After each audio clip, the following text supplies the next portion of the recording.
Hey guys, Cloudwolf here, and I'm back again with another little concept that I made, and no, it has nothing to do with those. This is totally different, and it is a proximity mine. So this is kind of like a nice little proximity mine that I made, and it's kind of realistic. It won't go through walls. It will detect through walls, but it won't blow up through walls. It won't destroy. It won't do pretty much. It won't do any damage to you if you're on the other side of the wall. But it's pretty cool. So I'm going to place it down right there, and it uses a bat to spawn it. And you can see it's just an anvil with glass on top of it. And it does have a grace period. It has a 5-second grace period when you plant it to get away. That way you don't just blow it up when you, well, you don't activate it when you get near when you plant it. So if you're within a 5-block radius, and I can just change that easily to a lower number.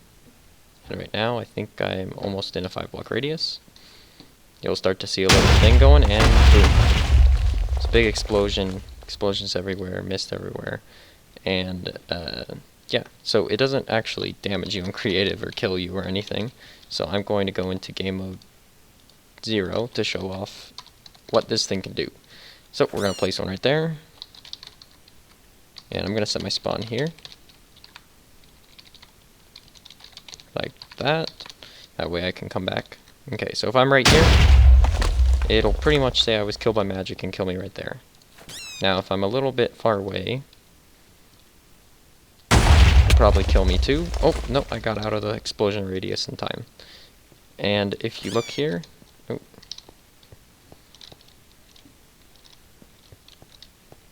if you look here, the explosion barely goes through the wall. And at a random, it doesn't happen all the time because I don't know, that can be improved, but every once in a while you'll get lucky, quote unquote, and you'll get a little blast. And here, actually, I'm going to on the spot right now, make it so it just blasts me way more often. So there's a lot of command blocks here. There are actually 3 stacks that worked out to be the same amount. So this first one is to create the proximity mine. The second one is to detect the proximity mine and do what it needs to do. And the third one is to hurt people based on the proximity of the mine. Whatever, just hurt them. There we go. Now it should blast me off a lot more often. And then I'm going to go, after this, I'm going to go into kind of like what happens with the, how it works. There we go. And as you can see, blast off. And that actually killed me. So now it's going to happen pretty much all the time.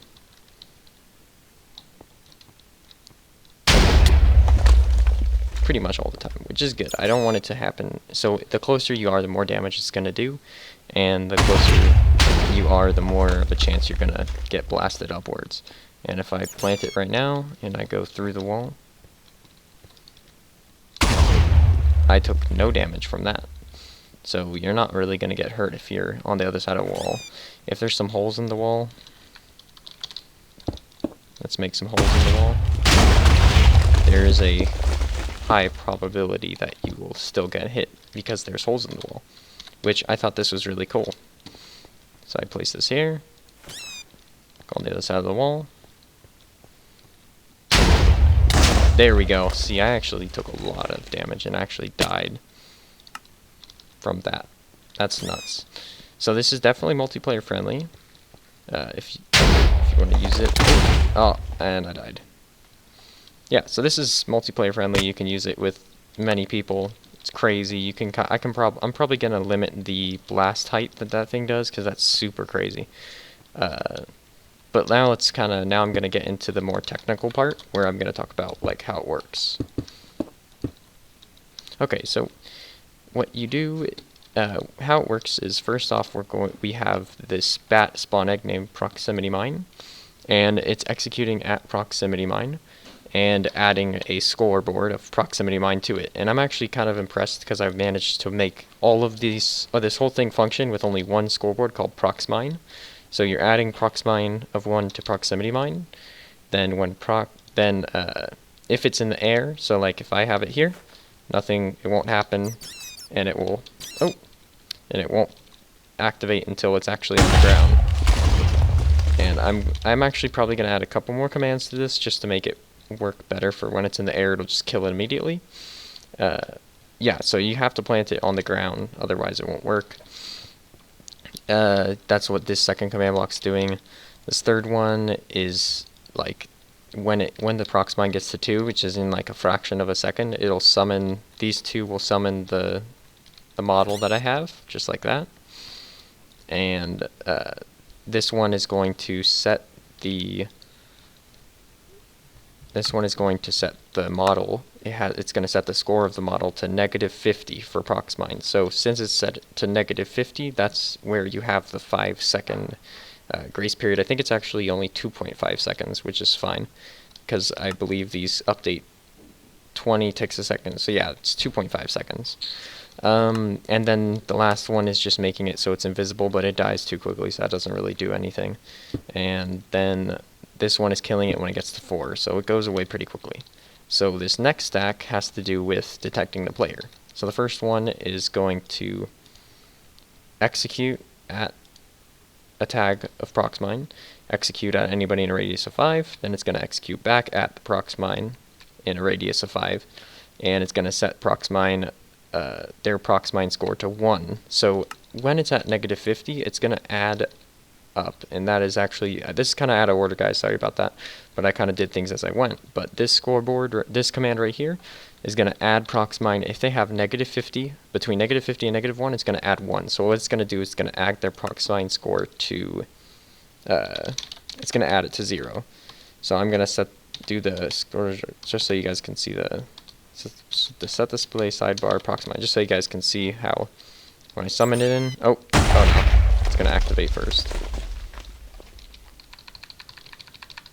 Let me just, okay, so I'll just activate this one. Okay, so if I summon that there, you can see that it counts down from -50 to 0, and it stops at 0. Then this next one's going to set it to 1.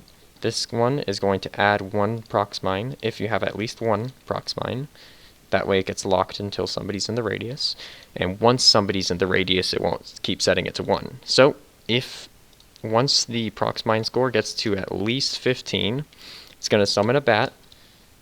It's pretty much summoned the bat inside the model of the block. I used villagers, so they're 2 blocks high, so I summoned them -1. Anyway, it's going to summon bats right there, and the bats have a tag of prox bomb. They have no AI, they're invulnerable, they're invisible. And then once the proxmine gets to the score of 30, which means it'll summon 15 bats, it will set all tags of prox bomb in a radius of 2 to no AI 0. That way the bats can fly around freely. So they're getting all stuffed into one block and then spread out pretty quickly. Then the next one, the next command block will kill it once it gets to proxmine of 32.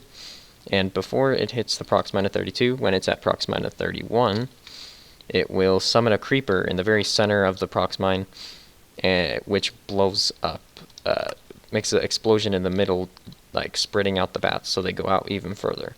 Because before they were kind of slow. So that's how that works, and you can see, and they kind of spread out more than they would normally.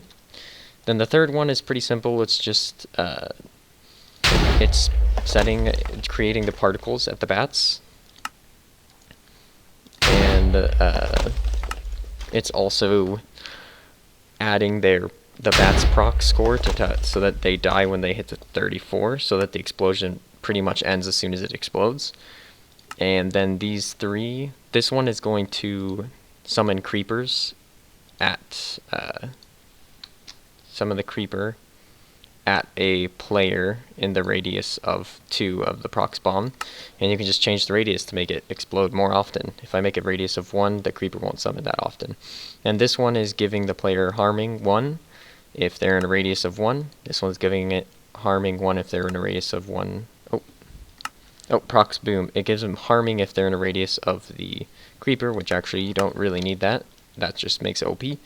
And this one is radius of 1 of the bat, and this one is radius of 0 of the bat. It's going to basically kill you instantly, so that kind of helps with the logic of how when the player's really close, it'll do mega damage, because you're going to be in a radius of going to be in a radius of a radius of 0 of the bats the closer you are to it. So that's all I had for today, guys. Thanks for watching, and I'll catch you all later.